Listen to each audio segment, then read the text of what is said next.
Assalamualaikum warahmatullahi wabarakatuh. Perkenalkan, nama saya Mei Misra Brzezinski dengan NIM 23415930 dari kelas manajemen 4A. Di sini saya akan mempresentasikan materi tentang manajemen piutang. Pada kesempatan kali ini ada beberapa poin yang akan saya bahas, yaitu yang pertama, pengertian manajemen piutang. Yang kedua, manfaat manajemen piutang. Yang ketiga, perbedaan perputaran piutang perusahaan jasa dan non-jasa. Dan yang terakhir, yaitu menentukan perputaran piutang. Langsung saja pada pembahasan yang pertama, yaitu pengertian manajemen piutang. Manajemen piutang perusahaan adalah proses yang krusial dalam mengelola aset dan keuangan suatu perusahaan. Piutang mengacu pada jumlah uang yang harus diterima oleh perusahaan dari pelanggan atau pihak lain yang berutang kepada perusahaan. Dalam bisnis, transaksi kredit seringkali menjadi hal yang umum, dan manajemen piutang menjadi faktor penting dalam menjaga arus kas yang sehat serta memastikan kelangsungan bisnis.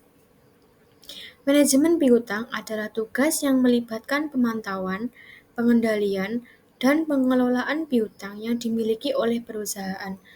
Ini mencakup tindakan yang diperlukan untuk mengelola faktur, mengumpulkan pembayaran, dan mengurangi risiko kerugian akibat piutang yang tidak tertagih.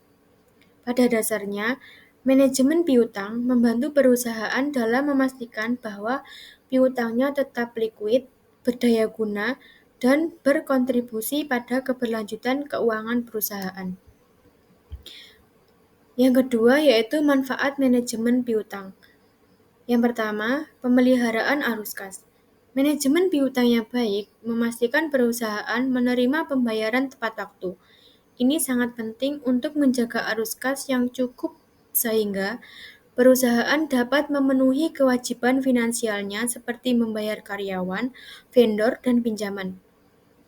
Manfaat yang kedua yaitu pengurangan risiko. Dengan memantau dan mengevaluasi piutang, perusahaan dapat mengidentifikasi risiko pembayaran yang tidak tertagih atau klien yang mungkin menghadapi masalah finansial. Ini memungkinkan perusahaan untuk mengambil tindakan pencegahan yang diperlukan. Manfaat yang ketiga yaitu peningkatan profitabilitas. Manajemen piutang yang efisien dapat meningkatkan laba bersih perusahaan dengan memastikan bahwa lebih banyak pendapatan yang dihasilkan dan dikumpulkan. Ini juga dapat mengurangi biaya yang terkait dengan piutang yang tidak tertagih. Manfaat yang keempat yaitu mempertahankan hubungan dengan pelanggan. Meskipun manajemen piutang melibatkan penagihan dan pengawasan, ini juga membutuhkan pendekatan yang bijak dalam berinteraksi dengan pelanggan. Menjalankan manajemen piutang dengan baik dapat membantu perusahaan menjaga hubungan yang baik dengan pelanggan mereka. Manfaat yang kelima yaitu memahami pelanggan. Melalui manajemen piutang yang baik, perusahaan dapat mendapatkan wawasan lebih mendalam tentang perilaku pelanggan, preferensi pembayaran, dan pola pembelian. Ini dapat membantu perusahaan dalam merancang strategi pemasaran dan penagihan yang lebih efektif. Manfaat yang keenam yaitu keputusan kredit yang bijak.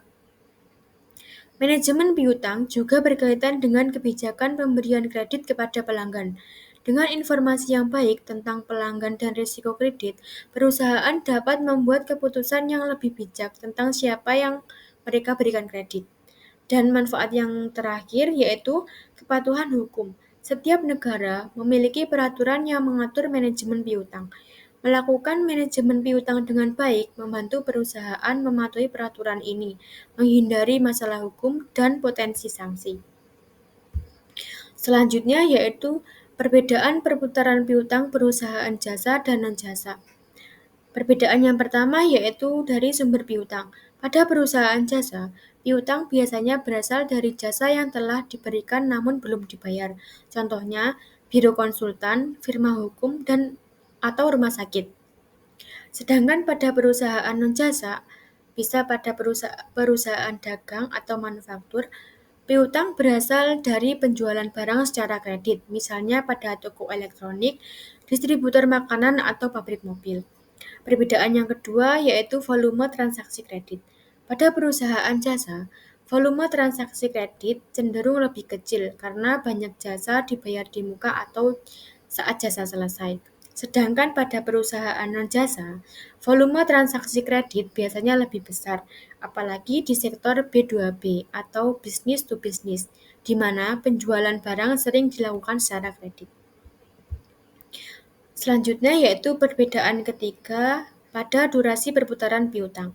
Pada perusahaan jasa, umumnya lebih cepat, terutama jika pembayaran dilakukan segera setelah jasa diberikan. Tetapi di sektor tertentu, misalnya konstruksi atau konsultasi korporat, bisa lebih lambat.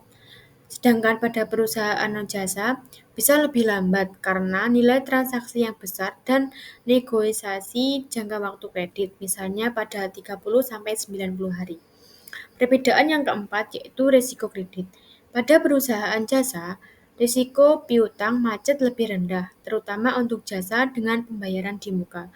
Sedangkan pada perusahaan non-jasa lebih tinggi karena piutang bernilai besar dan pelanggan bisa mengalami kesulitan membayar. Dan perbedaan terakhir yaitu indikator kerja. Perputaran piutang pada perusahaan jasa cenderung lebih tinggi atau lebih cepat berputar. Sedangkan pada perusahaan non-jasa cenderung lebih rendah karena siklus pembayaran lebih panjang. Dan yang terakhir yaitu menentukan perputaran piutang. Seberapa lama waktu yang diperlukan untuk membayar kredit dan kemungkinan debitur memenuhi janji menentukan lamanya piutang yang berputar.